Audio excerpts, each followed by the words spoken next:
Boa noite, gente. Hoje, dia 31 de maio de 2019, último dia do mês de conscientização da doença celíaca. Tivemos muitos eventos pelo Brasil afora. Participei de um em Palhoça, Santa Catarina. Foi maravilhoso. Sentir-se normal, poder comer sem medo, conversar com as pessoas com a mesma condição, falar das dificuldades diárias, mas ainda é muito pouco. Porque a situação é muito mais abrangente do que todos pensam. O número da população mundial em 2019 é de 7,7 bilhões de pessoas. E estima-se que 1% desta população é celíaca, ou seja, 70 milhões de pessoas possuem a doença celíaca. Porém, 80% deste número ainda não foram diagnosticados. Saber sobre a doença celíaca fará toda a diferença entre viver bem ou com uma série de comorbidades que podem levar à morte. Essa é uma doença que tem predisposição genética e possui mais de 300 sintomas. E o único tratamento é não ter qualquer tipo de contato com glúten.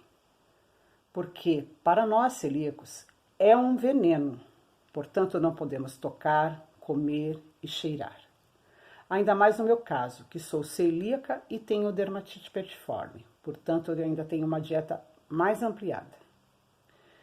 Então, estou fazendo a minha parte com esse vídeo. Aguardei até hoje para poder falar sobre a doença, para poder ver se haveria qualquer tipo de atitude do governo, como pelo menos divulgação sobre o problema. Mas como era de se esperar, não vi nada em rede nacional. Nenhuma campanha para informações a toda a população, a não ser pelas associações, como a Celbra, Fenacelbra, Rio Sem Glúten, entre outras, mas tudo por internet e redes sociais. Então vou expor aqui meus pensamentos e questionamentos. Primeiro, por ser uma restrição alimentar, esses exames que hoje existem no protocolo do SUS deveriam ser realizados na primeira infância, assim que fossem introduzidos os alimentos industrializados. Afinal, não existe somente um tipo de restrição alimentar, e sim restrições alimentares. E se alimentar é um direito básico de todo ser humano. Segundo, a questão dos rótulos no Brasil. Primeiro, é simplesmente ridícula a descrição não contém glúten e logo abaixo colocar pode conter traços de trigo, cevada, malte, etc. Afinal, se essas substâncias são um veneno para o celíaco, então nos induzem a comer veneno. Além do mais, ainda existem pessoas que são analfabetas, infelizmente. Então, por que não adotar um modelo de rótulo com descrição confiável e também colocar um símbolo para facilitar a identificação? Fora que não são somente os alimentos. Temos que ler todos os rótulos de higiene pessoal, maquiagens, cremes hidratantes e muito mais. Vocês por acaso já leram rótulos desses produtos?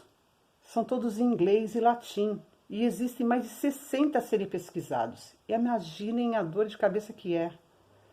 Além das letras serem minúsculas.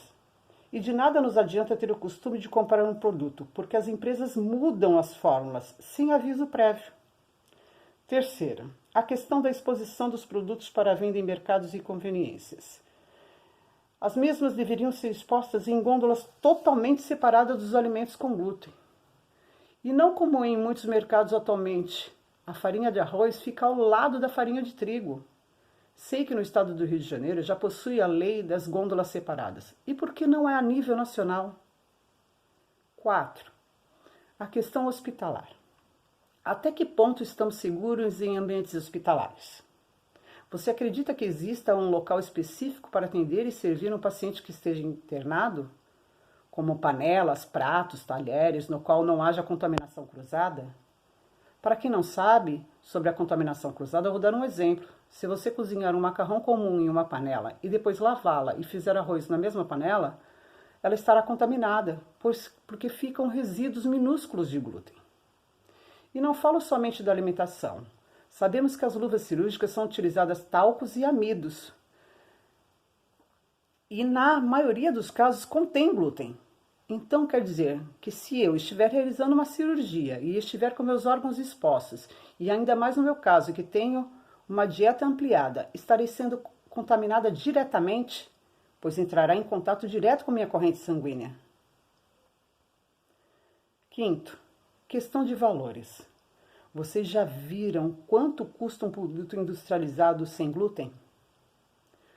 Uma simples torrada na qual você pagaria o valor de R$ 2 a R$ 3 o pacote, a sem glúten custa em média de R$ 15 a R$ 25.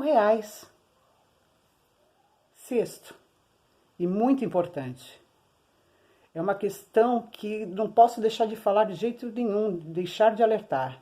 Por favor, não entrem na moda da dieta sem glúten para emagrecer. Antes de retirar o glúten da sua vida, converse com o seu médico, com o nutricionista, porque se você for celíaco e não saber, terá sérias dificuldades para voltar a introduzi-las na sua dieta, tendo vários sintomas horríveis. E talvez nem consiga, e aí ficará praticamente impossível de ser diagnosticada. Porque para tal diagnóstico, você tem que estar consumindo glúten, pelo menos 3 meses. Portanto, gente, por favor, divulgue esse vídeo, façam com que as pessoas busquem informações sobre a doença celíaca. Essa é uma doença séria e que pode levar à morte. E aqui eu deixo meu apelo ao governo e ao Ministério da Saúde. Façam a sua parte. Informem, divulguem sobre a doença celíaca. Todos têm direito de saber sobre essa doença, pois é uma questão de saúde pública. Obrigado.